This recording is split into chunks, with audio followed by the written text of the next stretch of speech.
नमस्कार, जय हिंद, जय भारत। मैं अभिषेक और आप देख रहे हैं हमारा YouTube channel Rudra education hub. दोस्तों, एक बार फिर से आप सभी का हमारे इस यूट्यूब चैनल पे हार्दिक स्वागत और अभिनंदन है।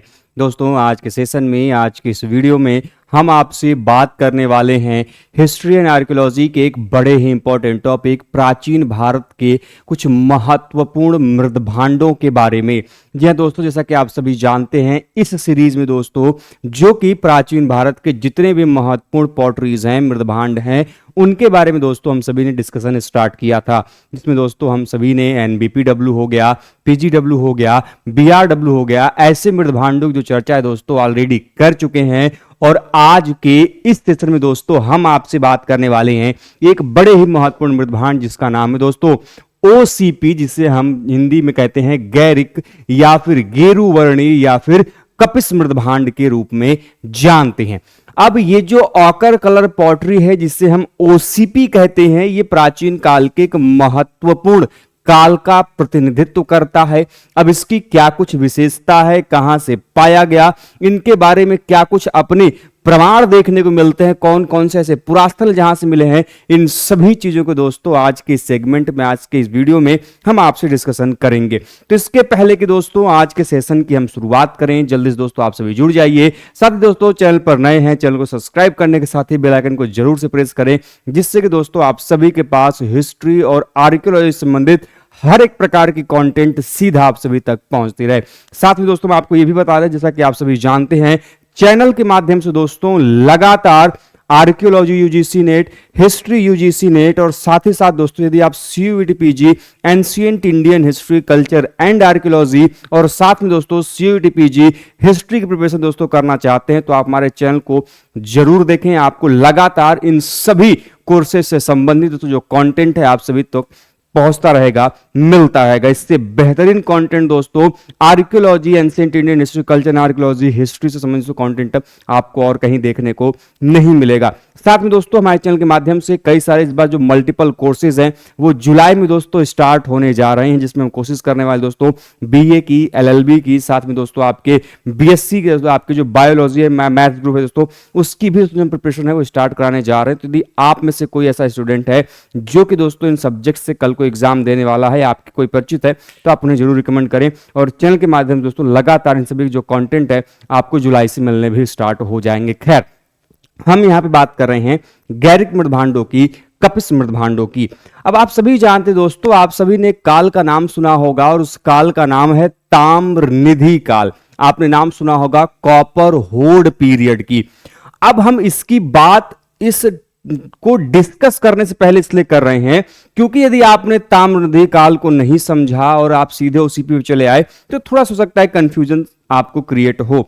याद होगा, यदि आप लोगों ने इतिहास पढ़ा होगा, तो हमारे भारत में या फिर कह लें विश्व के संदर्भ में एक काल आता है जिसे हम कहते हैं ताम्रपाषाण काल। ताम्रपाषाण काल बेटे, ठीक है। और इसी ताम्रपाषाण काल के साथ एक और भी महत्वपूर्ण काल है जिसे हम जानते हैं ताम्रनिधि काल के रूप में। अब पहला तो बेसिक क्वेश्चन आपके दिमाग में होना चाहिए कि what is the basic difference between ताम्रपाषाण काल एंड ताम्रनिधि काल।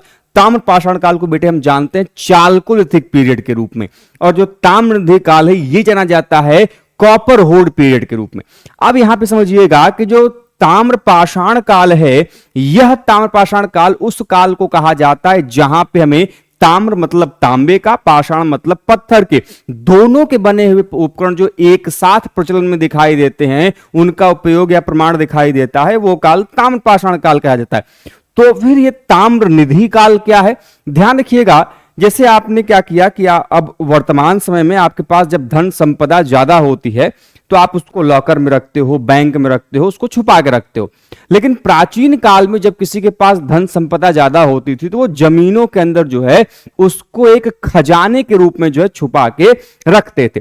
अब ऐसी ही परंपरा हमें इस ताम्रनिधि काल में इनसे संबंधित जो तांबे का जो उपकरण होता था, तांबे का इनका जो उपकरण होता था, ये अपने इन उपकरणों को एक खजाने के रूप में हमें ये कहां से मिलते हैं? जमीन के अंदर प्राप्त होते हैं। जैसे पहली बात तो ये प्योर कॉपर के हैं और इस प्योर कॉपर के बने हुए ये उपकरण एक खजाने मतलब कि काफी संख्या में एक ही स्थान से एक ढेर के रूप में जमीन के अंदर से हमें प्राप्त होते हैं। और ऐसा नहीं है कि जब आप ताम्रनिधि काल को पढ़ते हो तो इनसे संबंधित जो उपकरण हमें प्राप्त होते हैं ये किसी सिस्टमैटिक एक्सकेवेशन से, मतलब एक व्यवस्थित तरीके से उत्खनन से बहुत कम प्रमाण मिला है। इनके अधिकांशतः प्रमाण हमें अचानक मिले, मतलब कोई किसी खेत की जुताई चल रही है, किसी घर का निर्माण हो रहा है, तो उस दौरान जो है कि अचानक से इनके जो प्रमाण है वो एक खजाने के रूप में जो है देखने को मिलते हैं। इसीलिए इस काल का नाम ही ताम्रनिधि काल, निधि मतलब खजाना, ताम मतलब तांबे का। ठीक है, इसमें विभिन्न प्रकार के उपकरण मिलते हैं। खैर हम उसकी चर्चा बाद में करेंगे, जब हम आपको कॉपरवुड पीरियड पढ़ाएंगे तो वहां पर उसकी चर्चा हम करेंगे। तो कहने का मतलब यह है कि हम आखिर इस काल की चर्चा इसलिए कर रहे हैं क्योंकि जब इस ताम्रनिधि काल की बात करते हैं तो इसी ताम्रनिधि काल से हमें एक मृदभांड भी मिलता है, हमें एक मिट्टी का बर्तन भी मिलता है, और उस मिट्टी के बर्तन का नाम क्या है? ओसीपी है, जिसे हम ऑकर कलर पॉटरी, गैरिक या फिर कपिस मृदभांड के रूप में जानते हैं। अब पॉइंट यह है कि यदि हम, जैसे में आपने देखा पीजीडब्ल्यू से बढ़िया आपका पॉटरी है एनबीपीडब्ल्यू, सबसे बढ़िया एनबीपीडब्ल्यू, फिर पीजीडब्ल्यू, फिर आपने देखा बीआरडब्ल्यू, और फिर आप इसको रख सकते हैं ओसीपी। किस क्रम के हिसाब से? ये सिक्वेंशियल क्रम के हिसाब से मैंने नहीं रखा है, इनकी जो फाइनिंग है, इनकी जो उत्कृष्टता है, इनकी जो बनावट है, उसके आधार पे सबसे सर्वश्रेष्ठ कैटेगरी का जो मृदभांड है वो एनबीपीडब्ल्यू है, उसके बाद पीजीडब्ल्यू है, उसके बाद बीआरडब्ल्यू है, उसके बाद ओसीपी है। ओसीपी निम्न स्तर के मृदभांड माने जाते हैं, सबसे लो कैटेगरी के मृदभांड माने जाते हैं, क्योंकि न इनको अच्छे तरीके से आग में पकाया गया, न इनकी जो ड्यूरेबिलिटी है वो ज्यादा हमें देखने को मिलती है। तो जब किसी पुरास्थल से ओसीपी का प्रमाण हमें देखने को मिलता है, ऑकर कलर पॉटरी का प्रमाण हमें देखने को मिलता है, तो मात्र छूने भर से, या फिर आपने सोचा कि इसको उठा के ऐसे उठा के हम यहां रख दें, वो टूट जाता है, क्योंकि इनकी जो बनावट है वो बहुत ही लो कैटेगरी की है, बहुत ही निम्न स्तर की है। इनके, अब भाई सिंपल सी बात है कि जब मिट्टी के बर्तन बनाए जाते हैं तो मिट्टी को कादे से गूंथा जाता है, उसमें सालन का प्रयोग किया जाता है और उसको गूंथ कर फिर आग में बहुत अच्छी तरीके से पकाया जाता है। यदि कोई मिट्टी का बर्तन आग में अच्छे तरीके से नहीं पका है तो आप देखते हैं कि वो अचानक से क्या हो जाता है, टूट जाता है, ब्रेक कर जाता है। वही कंडीशन इसकी है ओसीपी की। हालांकि इसको भी लेके कई सारे जो आपके स्टेटमेंट्स हैं, जो थ्योरीज हैं, वो दिए गए regarding to the historians and archaeologists, जैसे में दिए जाते हैं कि ये जो ओसीपी है, क्योंकि ये ऊपरी गंगा घाटी से प्राप्त होते हैं। ये भी इंपॉर्टेंट क्वेश्चन है, आपके एग्जाम में आया है कि ताम्रनिधि काल में आपके जो ताम्रनिधि है, आपके जो ओसीपी है, ये कहां से प्राप्त होते हैं? तो जो ऊपरी गंगा घाटी का क्षेत्र है, ठीक है, अपर गंगा वैली, क्योंकि आप जब गंगा घाटी को पढ़ते हो तो middle Ganga valley, lower Ganga valley and upper Ganga valley, तो जो ऊपरी गंगा घाटी के क्षेत्र है वहां से ओसीपी प्रमाण मिलता है। अब क्योंकि इस क्षेत्र में मिट्टी के अंदर नमी की मात्रा, जल की मात्रा अधिक होती है और लंबे समय तक जल में दबे होने की वजह से ये इस स्थिति में आ जाते हैं कि छूने भर से ये क्या हो जाएंगे, क्षण भंगुर हो जाएंगे, टूट के अलग हो जाएंगे। तो अधिकांशतः जो हमें ओसीपी मिले हैं वो कंप्लीट स्ट्रक्चर में नहीं मिलते हैं, बल्कि एक टूटी हुई अवस्था में जो है देखने को मिलता। तो ये थोड़ा सा ब्रीफ इंफॉर्मेशन मैंने दिया ओसीपी के बारे में। यदि वीडियो समझ में आए तो वीडियो को लाइक जरूर करना बेटे। अब हम आते हैं इसकी खोज के बारे में। देखो बेटे, इसकी खोज सबसे पहली बार 1950 ईस्वी में बीबी लाल के द्वारा, भारत के एक बहुत ही उत्कृष्ट पुरातत्वविद हैं, हिस्टोरियन हैं, जिनका नाम है बीबी लाल। इनका पूरा नाम ब्रिजवासी लाल है, ठीक है। इन्होंने गंगा घाटी में स्थित जो बिसौली पुरास्थल, जो कि बदायूं में स्थित है, और दूसरा राजपुर परसू, जो कि आपके बिजनौर क्षेत्र में स्थित है, यहीं से इनके द्वारा 1950 में ये मृदभांड इन दो पुरास्थलों से सबसे पहली बार प्राप्त किए गए थे। अब क्वेश्चन ये है कि खोज तो हुआ था कहां से? बिसौली और आपके राजपुर परसू से। बिसौली है बदायूं में और राजपुर परसू है बिजनौर में। लेकिन इनका जो उन्होंने नामकरण किया, देखिए क्वेश्चन आपके एग्जाम में कैसे घुमाता है। नामकरण हुआ कहां पे? एक साइट है जिसका नाम है हस्तिनापुर। जब इस हस्तिनापुर पुरास्थल का उत्खनन कर रहे थे तो यहां पे इस मृदभांड के साथ साथ अन्य भी मृदभांड मिल रहे थे, ठीक है। और उसी दौरान जो है इन्होंने इसका नामकरण किया as a ochre colour pottery, गैरिक मृदभांड, जिसे हम वर्तमान में शॉर्ट फॉर्म में ओसीपी के नाम से जानते हैं। तो खोज और नामकरण दोनों एक ही व्यक्ति ने किया है, बीबी लाल ने, लेकिन खोज की गई बिसौली और आपके राजपुर परसू से और नामकरण किया गया कहां से, हस्तिनापुर से। ठीक है, ध्यान रखिएगा बेटे। आगे बढ़ते, अब इसका प्रसार कौन कौन से ऐसे रीजन हैं, कौन कौन से ऐसे क्षेत्र हैं, कौन से ऐसे पुरास्थल हैं जहां से इस प्रकार के जो आपके मृदभांड हैं, जो मिट्टी के बर्तन हैं, वो हमें देखने को मिलते हैं। तो उसमें पुरास्थलों की चर्चा में आप नाम जरूर लिखिएगा। गणेश्वर, जोधपुरा, नोह, जालंधर के निकट आपके कठपालों का रीजन, ठीक है, झिंझिना, शैपई, अहिछत्र, अतरंजी खेड़ा, लाल किला, बुलंद स्वर्ग में जिस आपका हरिद्वार के पास में आपका बहादुराबाद और अंबा खेड़ी से इस प्रकार के जो ओसीपी मृदभांड हैं वह हमें देखने को मिलते हैं। साथ ही साथ इलाहाबाद में स्थित जो श्रृंगवेरपुर पुरास्थल है, जिसमें कि बीबी लाल ने बड़ा ही महत्वपूर्ण उत्खनन किया और इसका संबंध रामायण काल से जोड़ा जाता है और यह आपके एग्जाम का बड़ा ही महत्वपूर्ण क्वेश्चन आता है। तो ये जो श्रृंगवेरपुर पुरास्थल है, श्रृंगवेरपुर पुरास्थल से मृदभांडों के विस्तार की जो पूर्वी सीमा है वह हमें देखने को मिलता। और आपके एग्जाम का एक क्वेश्चन है, क्वेश्चन क्या है बेटे, क्वेश्चन ये है कि ओसीपी का सबसे पूर्वी सीमा हमें कहां से दिखाई देता है। तो ये आपका जो श्रृंगवेरपुर पुरास्थल है, जो निकट है आपके इलाहाबाद के, वहां पर जो है देखने को इस प्रकार के जो प्रमाण है देखने को मिलता। अब ये जो ओसीपी है, जो ऑकर कलर पॉटरी है, इसका विभाजन जो है पुराविदों के द्वारा, हिस्टोरियंस के द्वारा, आर्कियोलॉजिस्ट के द्वारा जो है दो कैटेगरी में, दो श्रेणियों में किया जाता है। एक ईस्टर्न वर्जन, ठीक है, एक पूर्वी संस्करण। अब ये पूर्वी संस्करण कहां से मिले हैं, तो लाल किला का क्षेत्र, अतरंजी खेड़ा का क्षेत्र, सईपई से प्राप्त जो ओसीपी हैं, जिन पर हमें किसके प्रभाव दिखाई देते हैं, जिन पर हमें हड़प्पा संस्कृति का प्रभाव नहीं दिखता। वहीं पे जो पश्चिमी संस्करण है, जो इनका वेस्टर्न वर्जन है, जिनमें जोधपुर, सिसवल, मिताथल, बनगांव, अंबाखेड़ी एवं घारा से प्राप्त ओसीपी, जिसमें हमें हड़प्पा मृदभांडों की परंपरा से जो प्रभाव है वह देखने को मिलता है। तो इन्होंने ये जो क्लासिफिकेशन किया ओसीपी का, ये किया किसके आधार पे, तो हड़प्पा से प्राप्त जो मृदभांड हैं, क्या उनका प्रभाव इन ओसीपी में मिलता है क्या। तो जहां पे हमको ओसीपी के ऊपर हड़प्पन पॉटरीज के जो इन्फ्लुएंस हैं, जो प्रभाव हैं दिखाई देते हैं, वो आते हैं आपके वेस्टर्न वर्जन में, जो कि आपके जोधपुर, सिसवल, मिताथल, बड़गांव, अंबाखेड़ी, धारा जैसे जो आपके पुरास्थल है वहां से देखने को मिलता है। और ऐसे ओसीपी जिसमें कि आपको कंप्लीटली इसमें कोई भी इन्फ्लुएंस आपके हड़प्पन सिविलाइजेशन का, हड़प्पा सभ्यता का देखने को नहीं मिलता, वो आपके आते हैं आपके ईस्टर्न वर्जन में, जिसमें लाल किला, अतरंजी खेड़ा, सईपई, ठीक है, इस प्रकार के जो पुरास्थल है वह हमें देखने को मिलता है। ठीक है, इसके अलावा ओसीपी को हम ऑकर कलर पॉटरी के नाम पे भी जानते हैं। अब इनके रंग के आधार पर ही इनको जो है गैरिक मृदभांड कहा गया, क्योंकि इनका रंग गैरिक है। इनका देखिए सिंपल सी बात है, एक बात समझिएगा, समानतः हमारे यहाँ पे जितने भी मृदभांडों का नामकरण है, जो भी मिट्टी के बर्तनों का हम नामकरण पढ़ते हैं, वह नामकरण उनके रंगों के आधार पर किया गया। आपने एनबीपीडब्ल्यू पढ़ा, नॉर्दर्न ब्लैक पॉलिश्ड रिवर, क्योंकि काले रंग के हैं, उनके ऊपर एक विशेष प्रकार की चमक दिखाई देती है। अब देखिए एक बात समझिएगा कि नॉर्दर्न ब्लैक पॉलिश्ड जब मैंने पढ़ाया था तो मैं आप बताया था कि केवल काले रंग के मृदभांड नॉर्दर्न ब्लैक पॉलिश्ड रिवर नहीं मिलते, उसके अलावा अन्य रंगों में मिले हैं, क्योंकि अब इनका प्रचलन पहली बार एनबीपीडब्ल्यू के रूप में बहुत ज्यादा हो गया।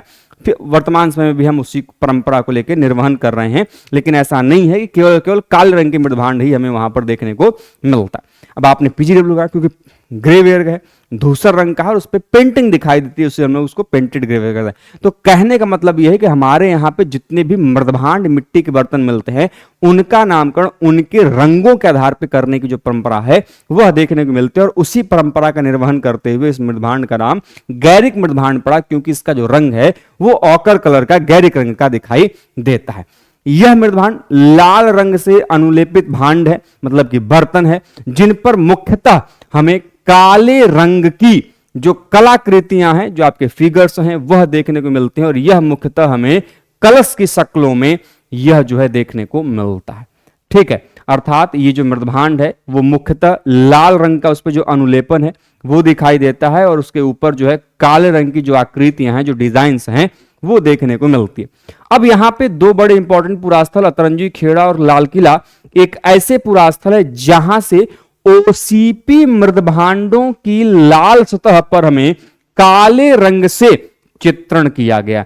तो ये दो ऐसे पुरास्थल है अतरंजी खेड़ा और लाल किला जहां पे ऐसे ओसीपी के मृदभांड प्राप्त हुए हैं जिनकी जो लाल सतह है, ठीक है, जो मान लीजिए कि ये क्या है, ये एक बेटे पॉटरी है और यह जो इसका सरफेस है वह क्या है, लाल है, रेड है और इस पे ब्लैक रंग की जो पेंटिंग्स है, जो चित्रण है, वह हमें वहां पर देखने को मिलता है। ठीक है, इसके अलावा यह आपका जो काल है गैरिक मृदभांड, यह उत्तर हड़प्पा या फिर ताम्र पाषाण काल का मृदभांड है, लेकिन अधिकांश पुरातत्वविद यह मानते हैं कि यह ताम्र निधियों और गैर मृदभांडों के निर्माता गैरिक, माफ कीजिएगा ये गैरिक होगा, गैरिक मृदभांडों के निर्माता एक ही संस्कृति से संबंधित। देखिए समानतः लोग जो है इसको मानते हैं कि ये आपके लेट हड़प्पन पीरियड का, चालकोलिथिक पीरियड का है, but most of the archaeologist and historians वो क्या कहते हैं कि भैया इसका संबंध किससे है, आपके कॉपरवुड कल्चर से है, ताम्रनिधि संस्कृति से जोड़ा जाता है। सर्वप्रथम बीबी लाल के द्वारा, ब्रिजवासी लाल के द्वारा ताम्रनिधियों एवं ओसीपी मृदभांडों की समकालिकता की ओर विद्वानों का ध्यान आकर्षित किया गया था। मतलब बीबी लाल प्रथम वह व्यक्ति थे जिन्होंने यह बताने का प्रयास किया कि जो ओसीपी है और जो कॉपरवुड पीरियड है यह एक दूसरे के कंटेम्परेरी हैं, यह एक दूसरे के क्या है, समकालीन है और इसके तरफ ध्यान सबसे पहले जो है कि आपके इनके द्वारा दिया गया। अब बीबी लाल का यह मानना था कि इसका निर्माता कौन है, ये जो ओसीपी है आखिर इसका निर्माण किसने किया, तो उन्होंने कहा कि यहां के जो स्थानीय सबर और निषाद हुआ करते थे उनके ही द्वारा जो है ओसीपी का जो निर्माण है वह किया गया था। वहीं पे जो एचडी संकालियां हैं, ठीक है, उनके द्वारा ओसीपी को मृदभांडों की परंपरा में शामिल नहीं करते, बल्कि वो इन्हें ओसीपी स्थलों के लंबे समय तक पानी में डूबे रहने के कारण विशिष्ट परिस्थितियों की उपज मानते हैं। और दूसरा यही कारण है कि ओसीपी बर्तन अत्यंत नाजुक और भंगुर होते तथा छूने मात्र से चूर चूर हो जाते हैं, जो कि मैंने आपको प्रारंभ में ही वीडियो की शुरुआत में जो है इसके बारे में चर्चा आप लोगों से की थी। क्योंकि लंबे समय तक अपर गंगा वैली का रीजन है, वहां के मिट्टी में नमी की मात्रा, जल की मात्रा ज्यादा होगी और इसके वजह से जो है लंबे समय तक ये चले आ रहे हैं डूबे हुए पानी में, इसलिए इसमें जो है इनकी जो क्षण भंगुरता है वो हमें ज्यादा दिखाई देती है। ठीक है, इसके अलावा यदि हम बात करें इन मृदभांडों का अधिकतम घनत्व जो है हमें किस रीजन में दिखाई देता है, जो अपर गंगा वैली है, ऊपरी गंगा घाटी है, दोआब क्षेत्र है, उसमें देखने को मिलता है। ओसीपी परंपरा ऊपरी गंगा घाटी में ग्राम्य जीवन का प्रथम उदाहरण प्रस्तुत करती है। अपर गंगा वैली एक बड़ा ही महत्वपूर्ण रीजन है। अब आप सभी जानते हैं, यदि आपने प्री हिस्ट्री पढ़ी होगी तो गंगा वैली बड़ा ही महत्वपूर्ण रीजन रहा है, उपजाऊ क्षेत्र रहा है और यहां पे मनुष्यों का जो प्रादुर्भाव है वो बड़ा इंपॉर्टेंट है। क्योंकि यहां पर आप देखेंगे जब गंगा वैली के रीजन को यदि आप पढ़ेंगे तो इस गंगा घाटी के क्षेत्र में किस प्रकार से मनुष्यों का प्रादुर्भाव हुआ और मनुष्य ने किस प्रकार के फसल का उत्पादन, पशुपालन का शुरुआत किया, वो अपने आप में महत्वपूर्ण। मैं आप लोगों को जब प्री हिस्ट्री पढ़ाएंगे तो वहां पर उसकी चर्चा करेंगे। खैर, तो ओसीपी इस प्रकार की परंपरा है जो कि इस गंगा वैली के रीजन में जो ग्राम्य जीवन है इसकी शुरुआत कैसे हुई उसके बारे में जो एग्जाम्पल है वो हमें यहां से देखने को मिलता है। ठीक है, इसके अलावा अतरंजी खेड़ा कि जो ओसीपी वाले स्तर हैं वहां से हमें धान, जौ, दालों का जो प्रमाण है वो मिलता है, जिससे ये स्पष्ट होता है कि यहाँ के जो लोग हैं ओसीपी के दौरान खेती किया करते थे। ऐसे में एक बड़े ही महत्वपूर्ण विद्वान है जिनका नाम है डॉक्टर जय नारायण पांडे, JN पांडे। उनका कहना है कि ऊपरी गंगा घाटी में कृषि कार्य का प्राचीनतम प्रमाण जो है वो हमें यहीं से देखने को मिलता है, इसी काल से देखने को मिलता है। लाल किला से प्राप्त मृदभांड पर ककुदमान वृषभ, मतलब जिसको हम लोग बोलते हैं हम्प्ड बुल, क्या बोलते हैं, हम्प्ड बुल, तो आपके जो ककुदमान डील वाले बैल, यदि आप लोगों ने देखा होगा इस समय तो डील वाले बैल नहीं मिलते हैं, जो देसी बैल हुआ करते थे बड़े स्तर के, यदि आप बनास वगैरह में जाएंगे तो शायद आपको देखने को मिल जाएगा गले चौराहे पे, वहां पे तो उनकी जो पीठ होती थी उस पे काफी बड़े डील मिलते थे। ठीक है, तो ऐसे अंकन जो है वृषभ का वो हमें कहां दिखाई देता है, अतरंजी खेड़ा जो सीपी के प्रमाण है वह देखने को मिलता है। वहीं पे अंबा खेड़ी से भी जो पुरास्थल है वो आपके कुबड़दार वृषभ का जो मृण मूर्ति है, जो आपके टेराकोटा फिगरिन्स है आपके बुल्स का, वो हमें कहां से मिला हुआ है, जो अंब खेड़ी पुरास्थल है वहां से देखने को मिलता है। ठीक है, तो ये हम लोगों ने आज के इस सेशन में बड़े ही महत्वपूर्ण एक मृदभांड जिसका नाम है ओसीपी ऑकर कलर पॉटरी, उसको जानने और समझने का प्रयास किया। अब हम लोग अगले क्लास में कुछ अन्य जो बचे हुए मृदभांड, जिसे आपके रोमन मृदभांड, वो अपने आप में काफी ज्यादा महत्वपूर्ण है। रोमन मृदभांडों में आपके रिटाइन हो गया, ठीक है, रोलेटेड वेयर हो गया, एम्फोरा हो गया, ऐसे मृदभांड बड़े इंपॉर्टेंट है। कहां से प्रमाण प्राप्त हुए, उनकी क्या विशेषताएं हैं, कैसे भारत में आए, इन सभी चीजों की चर्चा है दोस्तों हम आपके साथ यहाँ पे करने वाले हैं। तो आइए दोस्तों करते हैं वीडियो का अंत, और वीडियो के अंत दोस्तों वीडियो कैसी लगी आप में कमेंट बॉक्स के माध्यम से जरूर बताएं। और यदि दोस्तों आप हमारे पेड बैच में जुड़ना चाहते हैं, चाहे आर्कियोलॉजी, चाहे आप हिस्ट्री, या फिर दोस्तों MA ancient Indian history culture and archaeology, Hindu studies या फिर हिस्ट्री दोस्तों, तो आप हमारे जो चैनल का दिया गया नंबर है 9936344448, उस पर भी कॉल या मैसेज की जानकारी प्राप्त कर सकते हैं। या फिर दोस्तों हमारा सीधा जो प्ले स्टोर है उस पर जाकर हमारे ऐप को डाउनलोड कर लीजिए। रुद्र एजुकेशन हब के नाम से हमारे दोस्तों प्ले स्टोर पे ऐप है, आप उसे डाउनलोड करने के बाद इस टॉपिक से संबंधित notes, mock test, previous year question paper solution, paid classes, live classes, recorded classes, MCQ की series, practice set, complete package जो है दोस्तों आपको वहां पर देखने को मिलेगा। तो फिलहाल के लिए, आज के लिए, अभी के लिए दोस्तों बस इतना ही। मिलते हैं नेक्स्ट क्लास में एक नए टॉपिक के साथ, एक नए इंफॉर्मेशन के साथ। तब तक के लिए आप स्वस्थ रहें, मस्त रहें। जय हिंद, जय भारत, हर हर महादेव।